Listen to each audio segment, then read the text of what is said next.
Bail petition வந்துச்சு. அந்த fail பெட்டிஷனை விசாரித்த சென்னை உயர்நீதிமன்றம் ஜான் ஜெபராஜ் அவர்களுக்கு அந்த இப்போ சிறையில் இருக்கக்கூடிய ஜான் ஜெபராஜ் அவர்களை விடுதலை செய்யலாம் அப்படின்ற மாதிரியான ஒரு உத்தரவு போட்டிருக்காங்க.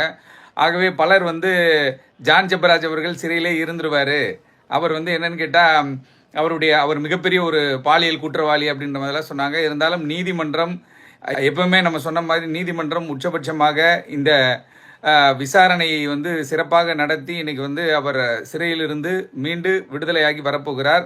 அதாவது போன 13ஆம் தேதி கைது செய்யப்பட்டார்.